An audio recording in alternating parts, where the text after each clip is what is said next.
আল্লাহ তাআলা যদি মুমিন মুসলমানদের হাতে এই দেশ পরিচালনার দায়িত্ব দেন, ইনশাআল্লাহ আমরা দেশকে আমাদের মালিকানা মনে করব না, আমরা নিজেদেরকে সেবক এবং খাদিম মনে করব।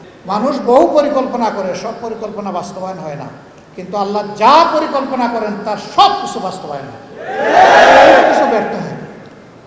আলহামদুলিল্লাহ, আল্লাহর পরিকল্পনাই বাস্তবায়িত হলো। আমরা বসে আছি সেনাপ্রধানের অফিসে, আলাপ করা হচ্ছে যে প্রধানমন্ত্রী কিভাবে পদত্যাগ করবেন, প্রেসিডেন্টের কাছে জমা দিবেন। আমরা তো চিন্তা করি নাই যে তিনি বলেছিলেন যে না অমুক নাম, নিজের নাম ধরে বলেছিলেন অমুক পালায় না, তিনি কি বলেন নাই? তো উনি পালিয়ে যাবেন এটা তো আমাদের বিশ্বাস করার কথা না। আমরা আলাপ আলোচনা করছি, হঠাৎ করেই আমাদের এক সহকর্মী কোনো এক দলের তিনি ঢুকে বললেন কেল্লা ফতে। কেল্লা ফতে কি? টেলিভিশন তো ভাসতেছে এখন বঙ্গভবন আর প্রধানমন্ত্রীর কার্যালয়, কি হয়েছে সেখানে? লাখ লাখ মানুষ ঢুকে গেছে, কি বলেন? আমরা আলোচনা করছি সেনাপ্রধানের সাথে, উনি জানেন না তাহলে? তো উনি তখন একটু বলছেন আমাকে এটা একটু চেক করতে হবে। আমরা বললাম হ্যাঁ আপনি চেক করেন। চেক করে এসে বললেন যে ঘটনা সত্য। তখন আমাদের আলোচনার অর্ধেক শেষ, আমরা বললাম এটার আর দরকার নেই, এটা ফিনিশ, এখন পরবর্তী আলোচনায় যান। তো পরবর্তী আলোচনা হয়ে ওনাকে পরামর্শ দেওয়া হলো সবার পক্ষ থেকে। তো উনি যাবেন বঙ্গভবনে আমাদের মেসেজ নিয়ে প্রেসিডেন্টের কাছে, এই কাজ 1 2 3 4 5 5টা কাজ করতে হবে। কিছুক্ষণ পরে ঘুরে এসে বললেন আপনারা কি কামানের গুলার মুখে আমাকে একা ছেড়ে দিবেন? বললাম গুলা তো সব আপনার হাতে, তো আমরা আপনাকে ছাড়বো কীভাবে? সব সৈনিক তো আপনার হাতে। বলছে সারা দেশ এখন কামান হাতে নিয়ে বসে আছে, 18 কোটি মানুষের হাতে এখন কামান। আপনারা আমাকে সাহায্য করেন, আপনারা বঙ্গভবনে চলেন। আমরা একটু বিব্রত হলাম যে সেনাপ্রধানের অনুরোধে বা দাওয়াতে তো বঙ্গভবনে আমরা যেতে পারি। বঙ্গভবনে যিনি আছেন এই দাওয়াতটা তো তিনি দিবেন, কিন্তু আমরা ঘটনার বাস্তবতাকে সামনে নিয়ে, ইমার্জেন্সিকে সামনে নিয়ে পরে আমরা আমাদের চিন্তা পরিবর্তন করলাম যে ঠিক আছে চলেন যাই।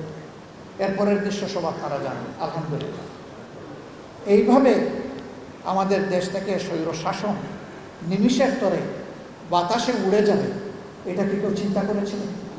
দুনিয়ার কোনো রাষ্ট্রবিজ্ঞানী, এদেশের কোনো রাজনীতিবিদ কেউ চিন্তা করেন। এমনকি যারা আন্দোলন করেছে আমরা তাদের সাথেও ছিলাম, তারাও এটা চিন্তা করে। কোনো পর্যায়ে তারাও চিন্তায় পড়ে গেছে এই আন্দোলন সফল হবে তো, এরকম পর্যায়ে পড়ে গেছে। কিন্তু আল্লাহ তাআলা তার ফয়সালা করে রেখেছেন যে মানুষকে জিম্মি দশা থেকে মুক্তি দেবেন। আলহামদুলিল্লাহ, দেশ মুক্ত হয়েছে। এখন আমরা আগামীতে কীভাবে চলবো সেই নিয়ে দুটি কথা আমরা পরিষ্কার বলেছি ওই দিন থেকে, যে বাংলাদেশে আর আমরা বিভাজনের রাজনীতি চাই না। কেউ আমাদের জাতির ঐক্যকে টুকরা টুকরা করুক, এটা আমরা মানব না। আমরা চাই আমাদের জাতীয় স্বার্থে ঐক্যবদ্ধ থাকব। দল মত ধর্ম ভিন্ন থাকবে, কিন্তু জাতীয় স্বার্থের ব্যাপারে আমরা সবাই আপোষী। এই জায়গায় আমরা কারোর সাথে আপোষ করব না।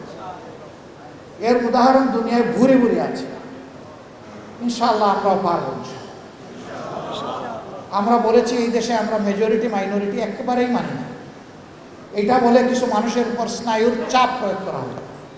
আমার মসজিদ যদি পাহারা দেওয়ার প্রয়োজন না হয়, আরেকজনের মন্দির মঠ পাহারা দেওয়ার প্রশ্ন আসবে কেন? আমরা এমন একটি দেশ চাই যে কোনো প্রতিষ্ঠানই কারো পাহারা দেওয়ার প্রয়োজন হবে না, মানুষের বিবেকই তাকে পাহারা দেবে।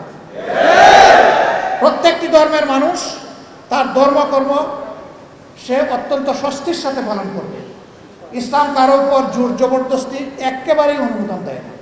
লা ইকরাহা ফিদ্দীন, দিনে কোনো বাড়াবাড়ির চাপাচাপি চলবে না।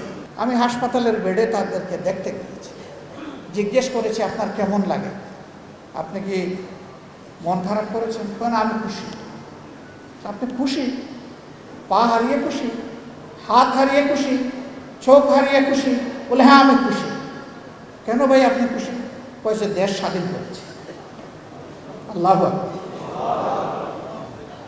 কাউকে একটু বললাম আগামীতে একটু সতর্ক হয়ে চলবেন, আন্দোলন সংগ্রাম হয়ে জাতির জীবনে আরও আসবে, তো আপনার তো একটা অঙ্গ দিয়েই ফেলেছেন, আপনি আগামীতে না আসলেও চলবে। কয় জি না, জাতির প্রয়োজনে একটা পা গেছে, আরেকটা পা দরকার হয়ে দিয়ে দেবে।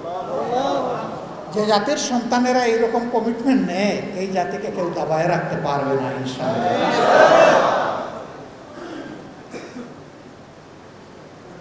আল্লাহ তাআলা যদি মুমিন মুসলমানদের হাতে এই দেশ পরিচালনার দায়িত্ব দেন, কথাটা ভালো করে খেয়াল করবেন, আমি শব্দ বলতেছি মুমিন মুসলমানদের হাতে যদি এই দেশ পরিচালনার দায়িত্ব দেন, ইনশাআল্লাহ আমাদের এই সম্মিলিত সকল কর্মীরা তার বিবেকের পাহারাদার হবে এবং সে জনগণেরও পাহারা।